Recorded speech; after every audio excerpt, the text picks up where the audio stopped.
cette méditation avec vous.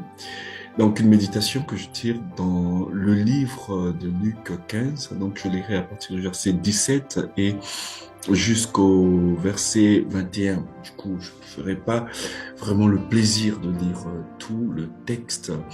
Il s'agit de la parabole du fils prodigue que d'autres intitulent fils retrouvé ou encore que certains ont appelé la parabole des deux fils perdus. Alors, étant rentré en lui-même, il se dit combien de mercenaires chez mon père ont du pain en abondance et moi ici je meurs de faim. Je me lèverai, j'irai vers mon père et je lui dirai mon père, j'ai péché contre le ciel et contre toi, je ne suis plus digne ou je ne mérite plus d'être appelé ton fils. Traite-moi comme l'un de ses serviteurs.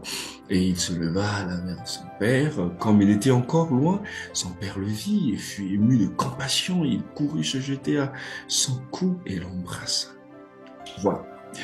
Alors, ce texte a longtemps été utilisé à la Réforme pour parler du salut par la grâce et le salut par les œuvres. Pour le protestant, du moins pour les protestants, je suis protestant, pour les protestants qui sont symbolisés par le fils cadet, le salut n'est pas la conséquence d'une œuvre ou d'un mérite, il s'obtient par la grâce, par le regard bienveillant de Dieu.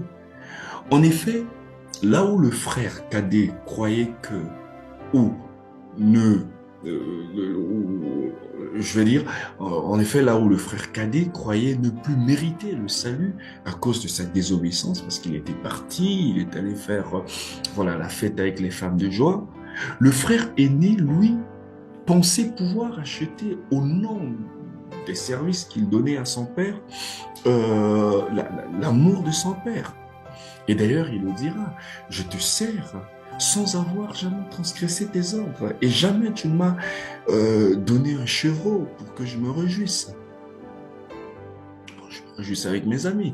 Mais attention, une lecture approchée montre qu'à partir du moment où, parlons du fils cadet, à partir du moment où le fils cadet mentionne « je ne mérite plus d'être ton fils », le père interrompt son discours et se retourne vers les serviteurs pour dire « apportez la robe, la plus belle robe », ainsi de suite. Mais pourquoi est-ce que le père le fait?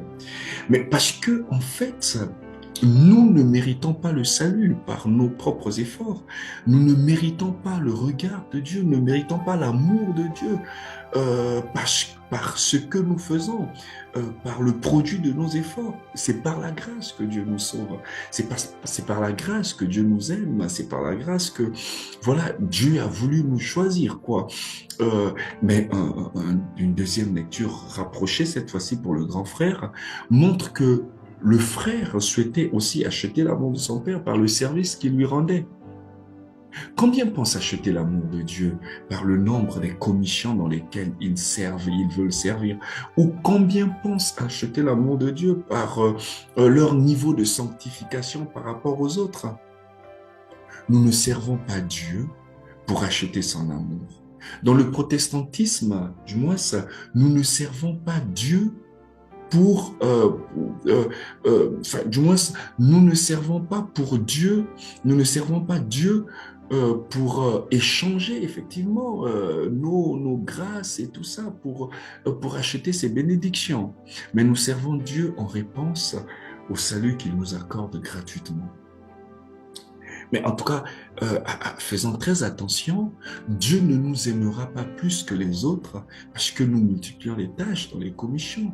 Ou nous n'achèterons pas non plus l'amour de Dieu parce que nous servons plus que les autres. Dans cette parabole, le Père n'aime pas l'un plus que l'autre, mais il accepte les deux au même niveau et indépendamment de ce qu'ils font, indépendamment de ce qu'ils sont. Voilà comment on peut résumer cette parabole qui montre effectivement, qui présente les deux fils perdus, hein, mais qui se sont vraiment perdus. Voilà, que le Seigneur vous bénisse et puis qu'il nous accompagne et qu'il nous éclaire encore par sa parole.